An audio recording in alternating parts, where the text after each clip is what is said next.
les digo que me disculpen que estoy un poquito afónica, tengo la voz muy mala, pero la voluntad intacta. Como he hablado varios días seguidos, algunas cosas he repetido y otras que no. Y como estoy en un espacio diferente, con personas diferentes, cada vez se me ocurre que con cada grupo hay que decir algunas ideas también diferentes para pensar la realidad desde distintos ángulos. Sobre todo la realidad política que está viviendo el Ecuador en este momento. Una realidad que no esperábamos, porque esa realidad y el comportamiento de la élite política que en este momento gobierna cambió por completo el esquema de un proyecto que nosotros queríamos continuar.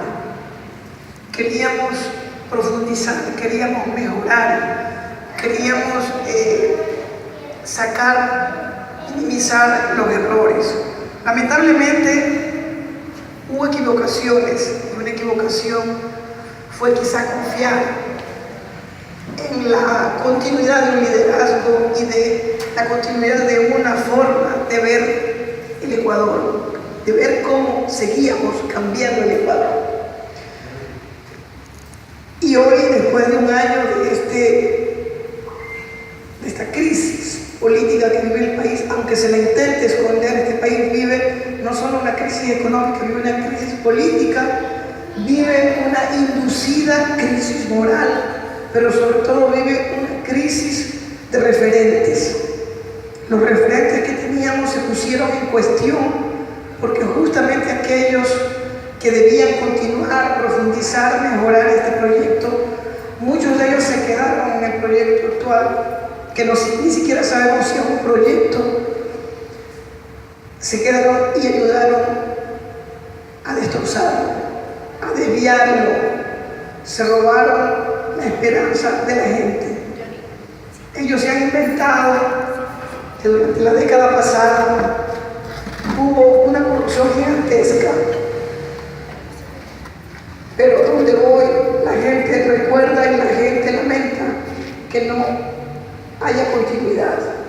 ¿Por qué no hay continuidad y por qué esta crisis política debe inspirarnos? Una de las cosas más terribles que nos está pasando, no a todos, pero sí a muchos sectores, es que han perdido la esperanza o se han llenado de incertidumbre. Yo vengo a decirles aquí, compañeros, que ni la esperanza puede perderse, ni la incertidumbre nos puede ganar la moral individual y colectiva.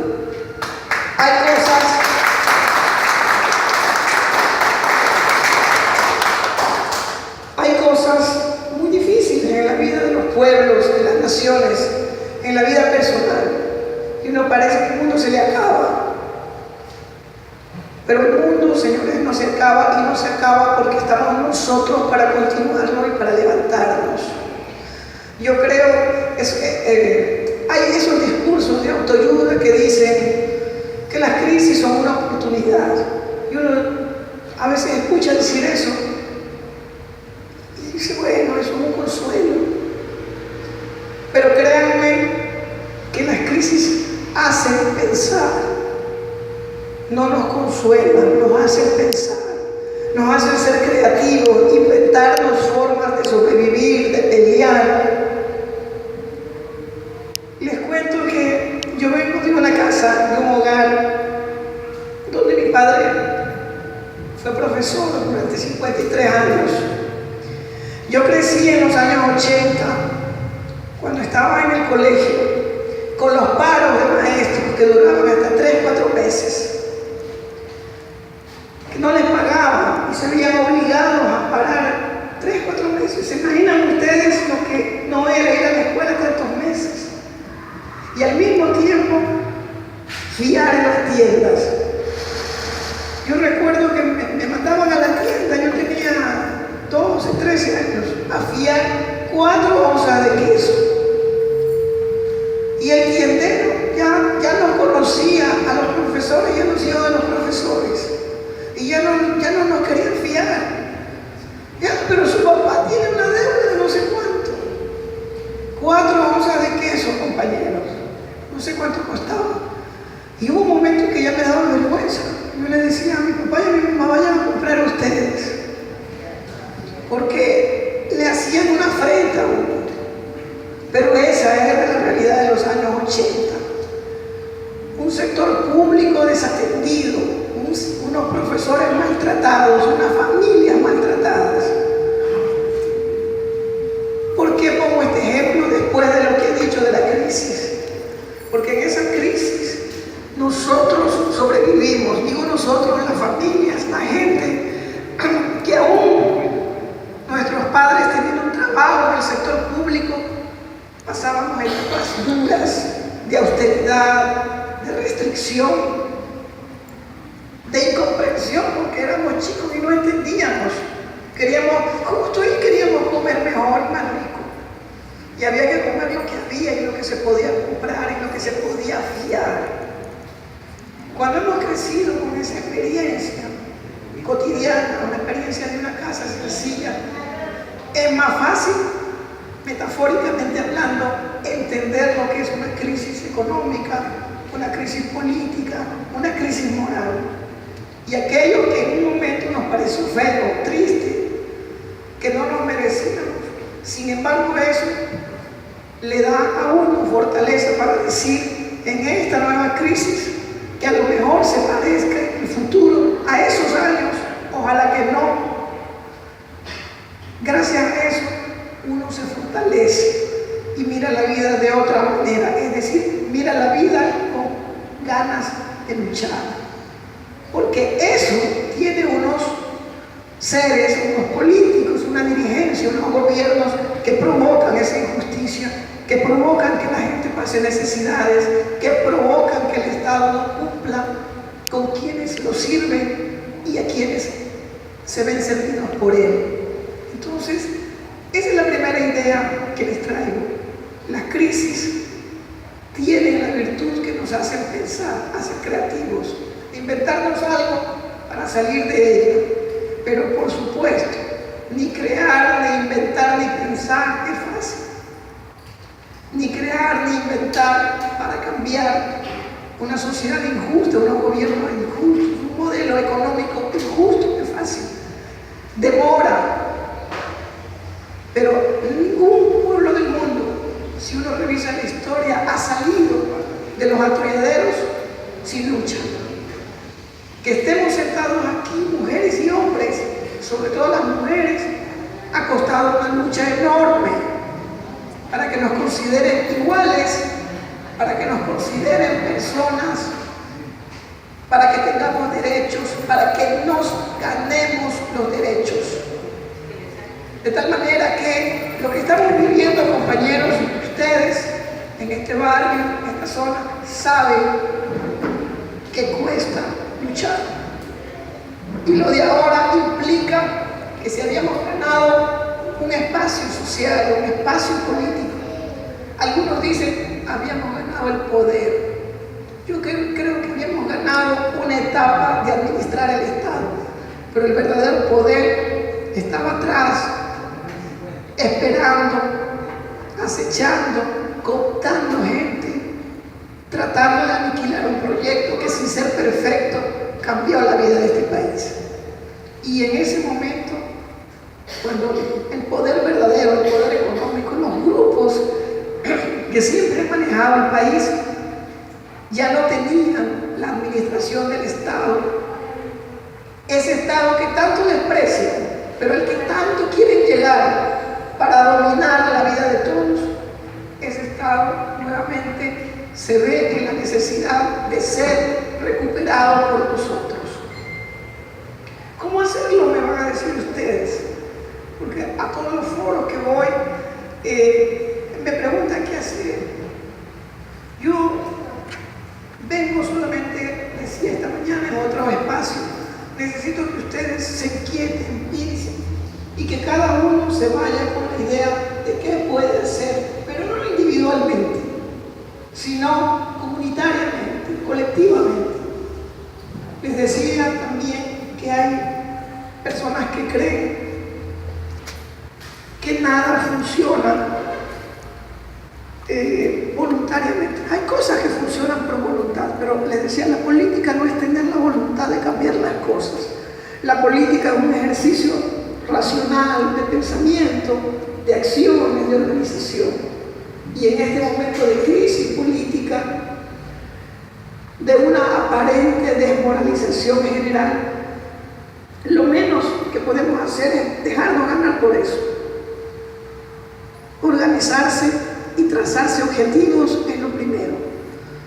No sé qué necesidades hayan tenido en este barrio, en esta localidad, pero si una necesidad fuera, por ejemplo, que no tienen agua potable, fuera, hablo en términos hipotéticos, no sé cuáles son las necesidades, el barrio, la gente se va a unir por ese objetivo, se va a organizar y va a buscar la manera de conseguir tener agua potable. Así en lo micro y así en lo macro. Uno no se organiza solamente para conseguir cosas concretas, también se organiza para construir una forma de lucha concreta, no ideal. Ya quisiéramos nosotros que las sociedades fueran perfectas o por lo menos viables en el sentido de que se cubren las necesidades básicas, pero a veces no siempre es así, y generalmente las luchas empiezan por cubrir las necesidades básicas y luego continúan con otras cosas. Una necesidad básica es tener una vivienda, tener agua potable, tener un trabajo, tener educación para los niños, salud pública, qué sé yo. Cuando todo eso está cubierto, vienen otras necesidades. Y la sociedad va, históricamente hablando, en búsqueda de ir solucionando las nuevas necesidades, porque ustedes saben que las sociedades y las necesidades se van complejizando. Resulta que tienes un hijo que estudia en una escuelita, está cubierta su necesidad, pero resulta que la vecina tiene un niño con síndrome de Down. Entonces aparece otra necesidad, porque la educación de ese niño con síndrome de Down requiere de otras características. No lo puedes enviar a la misma escuela, necesitas una educación especial. O sea, aparece la necesidad y aparece la necesidad de encontrar una solución a esa necesidad. Entonces los barrios crecen, las demandas crecen, la sociedad crece y se complejiza.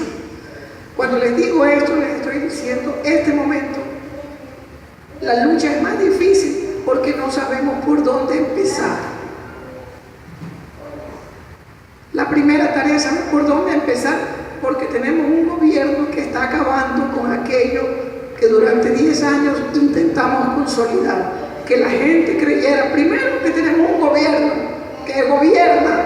Tener un gobierno no necesariamente significa que gobierna. Hay que preguntarse si gobierna y para quién gobierna. Y este es un gobierno que no gobierna para las mayorías.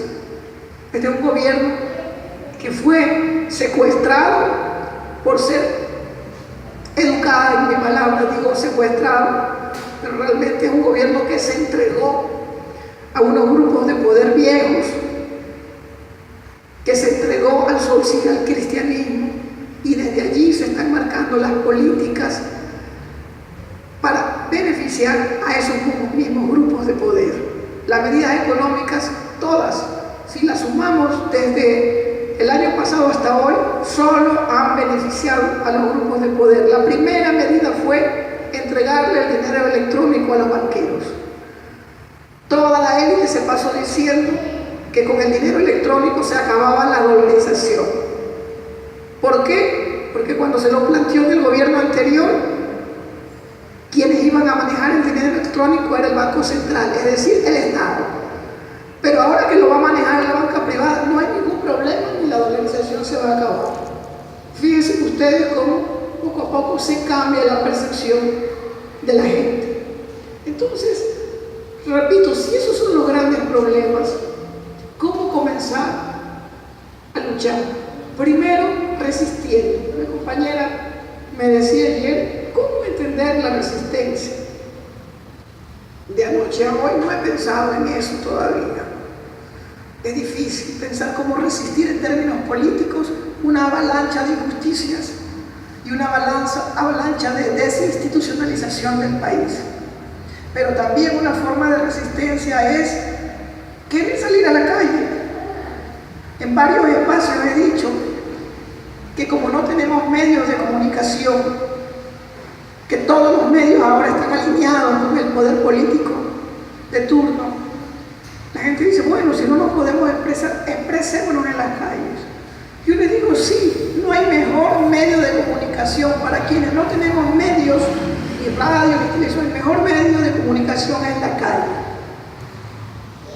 Esa frase puede sonar bonita o puede sonar fea. ¿Qué significa eso? Subió la gasolina y ustedes han visto alguna manifestación en el país. Primero porque se preparó subjetiva e instintivamente a muchos sectores a aceptar que eso era necesario. Segundo, se lo informó de manera tibia, maquillaron la información. Tercero, se ha puesto de moda un nuevo lenguaje que anula el lenguaje anterior, en el cual ese lenguaje reclamaba derechos, reclamaba cosas. La gente ya no reclama porque todavía hay sectores que están en estado de shock. No comprenden lo que está pasando. Y tercero, porque nos ha agarrado sin organización. Lo que teníamos, que tenía una organización política, fue devastada por ese montaje político que hay en este momento en el Ejecutivo. Fue destruido. Algunos pensamos, habrá sido mejor, habrá sido peor, a lo mejor desnudó nuestras propias falencias.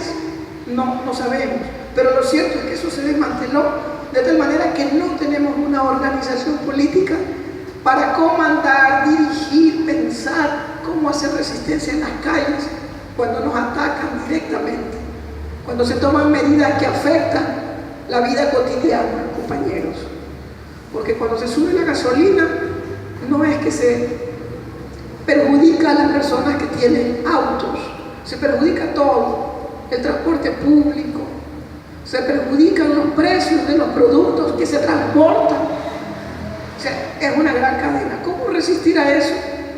Les repito, solamente creando organización. Pero a esa organización habría que añadirle la cosa más interesante de todas. Tiene que ser una organización popular. Porque los sectores poderosos están bien organizados. Tienen los medios, los recursos, el discurso, tienen la fuerza de tener la capacidad de moldear el sentido común de la gente. Los medios moldean el sentido común de las personas cuando hay noticias. Y muchos de nosotros perdemos de vista la necesidad de analizar a veces las noticias que nos dan. A veces las repetimos sin pensar que atrás de eso hay toda una construcción para que nosotros creamos a ciegas lo que nos dicen. Entonces, es válido pensar que en el momento actual la organización de ellos está muy bien hecha, pero la organización popular nuestra está por empezar, o a empezar embrionariamente en algunos sectores, pero esa organización popular hay que nutrirla de ideas, hay que nutrirla de política, porque la política, compañeros, está en todas partes. Estar haciendo esto es un acto político. Podríamos decirlo más sofisticadamente, este es un acto de comunicación política. Comunicar ideas y hablar de política e involucrarlos a ustedes en este acto de comunicación política. Entonces, repito, esta organización popular requiere nutrirse de muchas cosas. ¿De qué debe nutrirse principalmente? De analizar la realidad inmediata.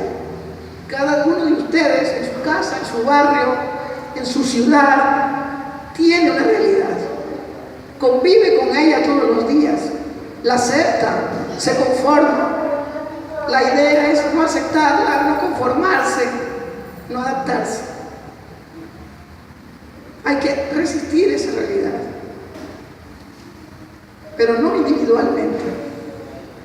Este discurso que nos domina nos hace pensar siempre en términos individuales. Estar bien yo, estar bien mi familia, el resto que se hunda. Ese es el pensamiento del poder.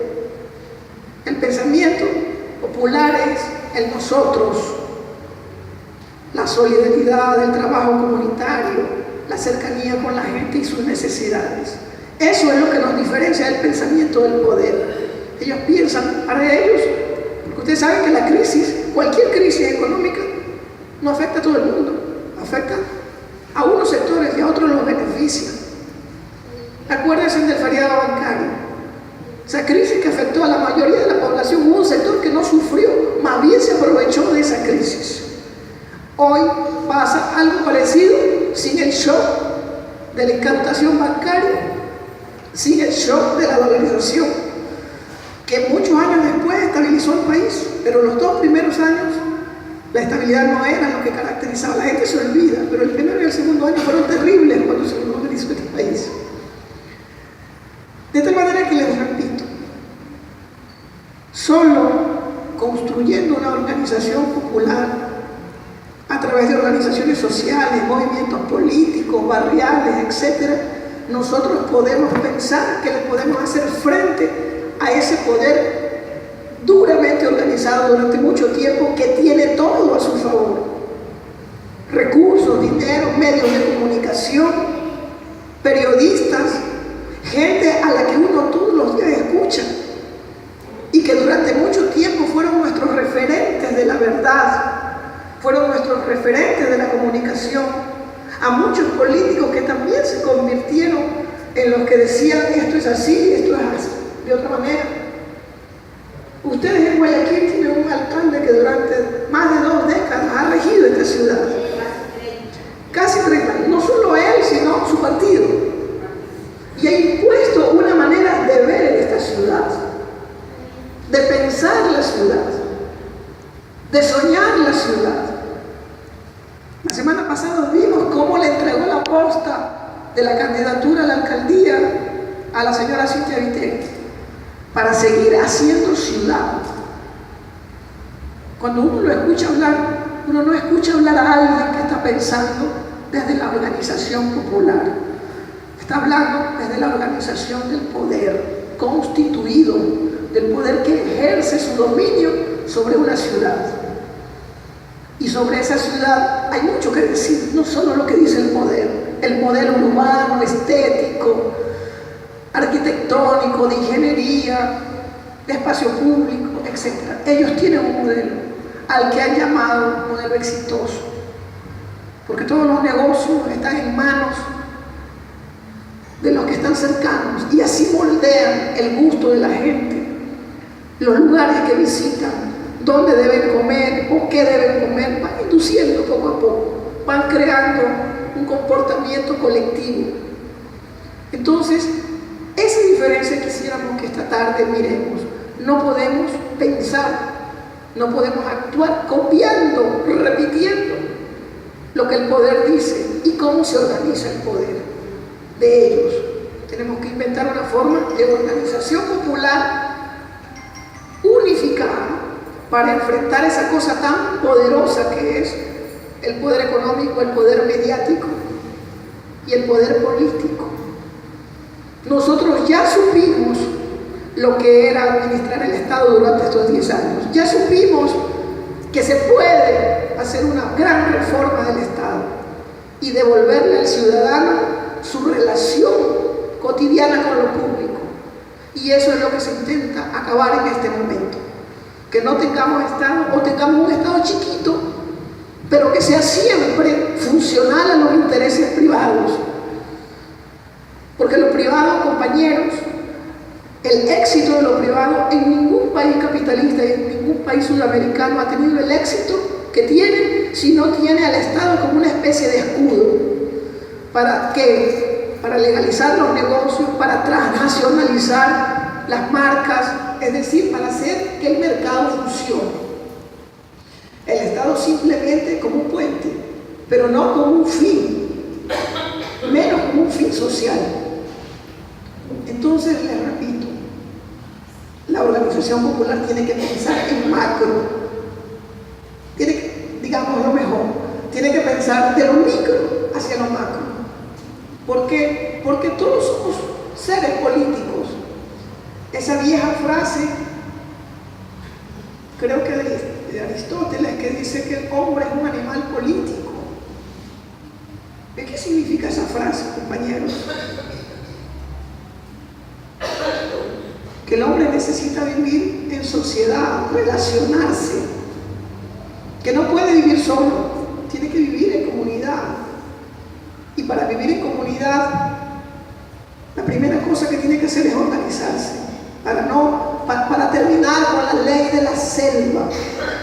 Cuando Aristóteles dice el hombre es un animal político, está diciendo, ese hombre ya no vive a través de la ley del más fuerte, sino vive porque se organiza, porque tiene una inteligencia para organizarse. Eso necesitamos ahora, frialdad, inteligencia y creatividad para hacer organización popular y para pensar en los objetivos de esa organización popular. Yo sé que les estoy hablando a largo plazo. Es posible que ustedes me digan, mucha teoría. También decía esta mañana que no hay teoría sin praxis y no hay praxis sin teoría, compañeros. Porque para que estemos aquí sentados ha habido muchos siglos de pensamiento de cómo ir haciendo un contrato social mejor, superior. Esta sociedad, con sus injusticias, no es la misma sociedad de hace 50 años. Ni la sociedad de hace 50 años era igual a la sociedad de inicio del siglo XX. Ha habido avances, pero esos avances no los ha habido porque el poder los permite, sino porque hay gente que lucha por ellos. Ningún progreso, ninguna revolución, ningún avance en este mundo ha sucedido porque el poder concede, sino porque la gente se organiza y lucha. Y siempre nos va a tocar luchar si estamos del lado débil. Porque si pertenecemos a las élites, pues no pasa nada. Pero si pertenecemos y creemos que en el sector popular hay que luchar, no luchemos solamente con los deseos, luchemos con la organización y con las acciones. ¿Cómo tener acciones? Primero, para organizarse uno necesita varias cosas. Formación política, necesita convicciones, esa palabra tan desprestigiada, muy asociada a la idea de tener ideología. Y ahora es malo tener ideología. O sea, es malo tener ideología de izquierda, pero es bueno tener ideología de derecha. Porque la ideología de derecha es la ideología dominante. Y tener ideología de izquierda es estar en constante crítica de esa ideología dominante. Pensar en el Estado es despreciar al mercado. Eso nos dicen. No, pensar en el Estado es porque ha sido uno de los inventos humanos que más o menos ordena, delimita las acciones de los ciudadanos en un determinado país. Y mientras esa institución siga siendo el referente de la organización general, de la organización social general, pues tenemos que hacer que ese Estado esté a nuestro servicio y no al servicio de las élites. Y eso fue lo que se intentó y se logró en mucho durante la década pasada. Reinventar un Estado que se preocupe de la gente y que vuelva a instalar en el lenguaje lo público. El Estado no me hace un favor, el Estado me da un servicio y yo lo retribuyo. Pero allí viene una autocrítica que se las voy a decir a ustedes de otra manera. Nosotros no tenemos por qué solamente recibir el servicio del Estado. Nosotros tenemos que cuidar ese servicio, defenderlo, saber la filosofía de por qué un Estado que concibe lo público tiene que darnos unos servicios. Y nosotros que pagamos impuestos, que contribuimos al erario público, tenemos derecho a recibirlos. Es decir, hay que repetir en todas partes, nosotros somos el Estado.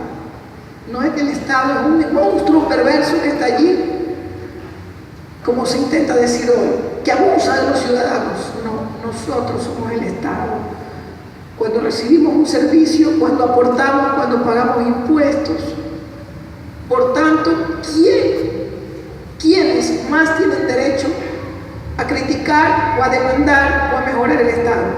¿Los políticos de turno en este momento que lo administran o nosotros? Que le hemos dado condiciones para que administre un poco la vida social nuestra, para que nos brinde ciertas seguridades. Entonces, no es la idea de un Estado aparte, de un Estado. Entonces, cuando la gente del gobierno actual y sus aliados hablan de reducir el Estado, lo que están diciendo es: el pueblo no se merece servicios, el pueblo no se merece atención, el pueblo no se merece cubrir sus necesidades básicas. No hablan contra el Estado, compañeros, hablan contra nosotros. Como si nosotros no mereciéramos una buena escuela, un buen colegio, una buena universidad. Como si nosotros no mereciéramos tener seguridad. ¿O es que nos merecemos lo que pasó ayer, que un policía mató a una persona? Y los medios hoy día no dicen nada en sus páginas. Entonces es un desprecio a la gente el discurso actual. Reducir el Estado es reducir la capacidad de agendar y de administrar las necesidades de la gente. Así hay que entender el discurso del nuevo poder, de ese poder político que desgraciadamente, sin saberlo por supuesto, nosotros ayudamos a ganar las elecciones. Por eso es que tenemos más derecho a pelear, más derecho a organizarnos y más derecho a reclamarle. ¿Quién más que nosotros puede organizar una oposición inteligente? ¿Quién más que nosotros puede saber lo que es tener un Estado para la gente? Que ellos. Ellos no lo saben, no les interesa. A ellos les interesa endeudarse, volver a hacer los contratos petroleros como eran antes, el 80% para las transnacionales y el 20% para el Estado ecuatoriano. Porque ¿quiénes negocian? Ya no el Estado, sino la empresa privada. Ya están hablando de privatizar las obras estratégicas del país, las hidroeléctricas, las carreteras. Porque nosotros no nos merecemos unas carreteras para transitar buenas, decentes, bien construidas. Tenemos que pagar por transitar por ellas. Eso nos están diciendo. El Estado no tiene que ponernos unas carreteras buenas y unas hidroeléctricas que faciliten vender electricidad a otros países y que a nosotros no nos falte. No, señores, ellos quieren que eso, quieren aprovecharse de lo que hizo toda la infraestructura que creó el gobierno anterior para vender esos servicios. ¿Y quiénes van a concesionar, compañeros? ¿Van a venir aquí a pedirle a este barrio que sean los concesionarios? No, le van a pedir extranjeros, a los amigos que tienen o a sus propias empresas nacionales en asocio. Entonces, a eso me refiero cuando digo ese desprecio del Estado, un desprecio a la ciudadanía. No piensen nunca en el Estado como una cosa abstracta. El Estado somos nosotros.